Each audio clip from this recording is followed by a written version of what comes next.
And when the king came in to see the guests, he saw there a man which had not on a wedding garment.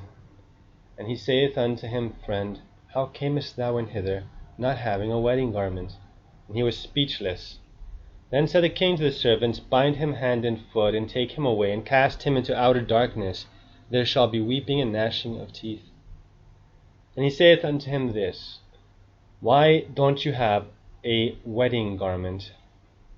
A luxurious garment is necessary for a wedding, says Jesus. I kept Jesus' spirit of the law to not hoard, for I was willing to give up my life to save a woman I didn't know from a robber. And that happened a second time later, in a different case too. I was willing to lose literally all of my material things, including my flesh. I was collecting shopping carts to bring them inside when I heard a scream. I ran to kick the thug in a jump. In front of the formerly Winn-Dixie supermarket, now Fresco y Mas, my work period was from May 2015 until I think November 2017. Miami, Florida, United Snakes, West Kendall, Sunset Drive, Southwest 72nd Street, Southwest 152nd Avenue. Ask for then managers Jose the Nicaraguan, Fatima the Nicaraguan, and Eduardo the Cuban. Jose showed me the footage I didn't ask for, a copy of at the time, out of the wrong belief that it was the humble thing to do, and that they would probably not have given it anyway. A policeman showed up afterwards and recorded some details of the incident. I knew God would resurrect me, so I wasn't afraid of the robber. God made me a hero. While on my bicycle and in my armor, exploring Miami and visiting the Atlantic Ocean to think of when I'd finally moved to Asia, I would never ignore the poor. I gave them more than I gave myself. This isn't a boast any more than saying I did not lie would be a boast if defending from the false accusation of lying. Context justifies me saying this about myself. Eventually I had to leave behind my armor because the airline would probably not allow it, and it had rust. I also left behind my Nintendo GameCube, big computer, and a few games which were Phantasy Star, Battalion War, Super Smash Bros. Melee, Eternal Darkness, Soul Calibur 2, Age of Empires, Custom Robo, I think. Some of these were used games that I bought because they were part of my childhood. My plan was to get all the games I wanted to play for the rest of my life and buy no more. Just a handful and then no hoarding. A few games doesn't count as hoarding. Christians are allowed to marry and have children, even though that means being able to give less to the poor. And you'd be, in a way, hoarding to some people if you save money for your daughter, for example, but that's not forbidden. God wouldn't condemn you for following his advice of looking at the ant and following its example of always being industrious and always saving for tough times. Next is, of course, the most high ideal for a Christian is to not marry and to never buy anything that isn't absolutely necessary. But there is a range of acceptable lifestyles, in a narrow range, that is, all of which give more than take. Would you accuse me of hoarding because I eat one more grain of rice than my body requires to sustain itself? Let's not be retarded. I also left behind language learning programs. Arabic, German, French, Irish, Japanese, Chinese, Russian, maybe another. I also had bought a home gym piece to do pull-ups. God's temple should be improved. Also, there was my favorite movie, Awarapan, a tragic Indian romance, and Mughal-e-Azam. I also had a fan because sweating perpetually is bad. And that was the extent of my possessions, material ones. My current computer is an ordinary laptop necessary for work. I also use it to learn stuff and preach the truth to a wider audience, although it's always a few people who would listen. I play Age of Empires also on this computer. Jesus did not forbid fun. It just should not be priority one. Now I confess to the biggest mistake of my life, the biggest sin of my life, the biggest crime of my life. I married a feminazi, atheist, pagan, Buddhist bitch. All of my life I wanted a woman to worship her sexually and romantically. After I moved to Asia, I thought that finding a Christian woman would be near impossible, since even in America I never met a true Christian woman. There were a few women who may have been Christian, but I wasn't sure. So in my desperation, I looked at my female co-workers to consider whom I could marry. And I noticed an ugly one who had a round forehead which looked a bit cute. My ideal was a beautiful woman, but I sacrificed that in order to make this ugly woman happy, because I thought it's not fair that only beautiful women can have happiness.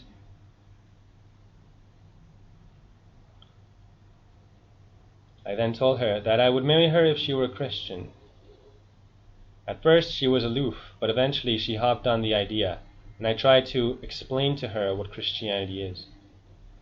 I never believed for 1 second that she truly converted, since I knew she wanted the benefits of marrying me, not Jesus as her God. But I lied to myself and to God that she was a Christian. I was already invested. Before marrying her, I told her, "You will have to follow me. Agree?" She said yes. She lied. When she was my girlfriend and we planned to marry already, since I believed in marriage, not in using women as one tries out shoes, she showed her true form, a monstrous one. She was sitting with her fellow Asian co-workers when I approached to fan her since it was hot. Then she turned at me with great anger, telling me to stop, hating me for loving her. Later I learned she did not want her co-workers to assume that she and I were intimate before marriage, which is a stupid reason to treat her lover like shit. I then may have had my mouth open from shock that she would do such a thing and look at me with extreme hatred just because I loved her. So I thought about canceling the marriage and never having anything to do with that monster again. But I remembered that God forgave my monstrosity countless times, so I gave her another chance. The difference was, of course, that whenever I would repent, I truly desired to stop sinning. But this woman never wanted to change because she never did. Give not that which is holy unto the dogs, neither cast ye your pearls before swine, lest they trample them under the feet and turn again and rend you. God was punishing me for my idolatry, putting a woman, and an ugly woman at that, above God, whereby I did the equivalent of sacrificing God on an altar of fire in order to please my flesh and the monstrous feminazi puta. God was giving me a taste of my own medicine, for my rebellious wife represented me, just as I had rebelled against God. She would always rebel, just as I had rebelled so many times before. On my wedding day, I found her putting on makeup, which I forbade. Prior to that day, she preferred to listen to her mother than me. Asian herd mentality. She would always put her evil society's culture above me, the treacherous Asian. Her society doesn't mind when people smoke near babies. I told this woman to take my infant daughter away from those people who smoked a few steps away from her. She refused to in order to not offend the shits. So I told them nicely to, please, not smoke near the baby. This triggered my ex-mother-in-law to be furious that I would offend her guests. She would rather have smoke fill my daughter's lungs than to offend selfish idiots. This was in 2020, when the fake virus nonsense was in full swing, and my job took a blow, so I had no income, no money, and my ex-mother-in-law possessed my passport, refusing to give it back. I left at dusk to find a job. If I'd stayed in that shitty village, I would have kept trying to protect my daughter from shit stains, and that would have possibly led to my getting kicked out along with my daughter, so I had to leave alone and save her later. So I thought. I left at night after almost slapping my ex-wife in front of her mother for ruining everything. But her sister got in the way and I relented to not hit her sister. I cried as I beheld my daughter, perhaps for the last time, kissing her. My desperate plan was to go to a distant city to find a job, retrieving my passport later. I walked at night and had the light of a cell phone with some energy left, and my luggage that I had used to leave America for the other side of the world alone. All of the dogs of the highway, flanked by depots and gas stations, wanted to kill me. I swung my luggage to keep them at bay. I was vastly outnumbered in the darkness, and my glasses fell in the mud. I frantically searched for them. I held out my luggage behind me so dogs would bite that instead as I looked and felt through the grass and mud. It felt like a long time by the time I had found them broken. I yelled like a lunatic at the dogs, and they were scared. When the highway was in the midst of a long turn, far from the buildings where the dogs were guarding, in an elevated area near water, I had to stop to sleep. There was a lagoon or something like that. I laid next to the street like a homeless man, for indeed I was and still am homeless. When the highway was in the midst of a long turn, in an elevated area near, mosquitoes were relentless. In the morning I came to my senses and turned back to be with my daughter again. I knew I had been walking towards death, and it would have been irresponsible of me to leave my daughter in the claws of the enemy. And if the righteous scarcely be saved, where shall the ungodly and the sinner appear? Now,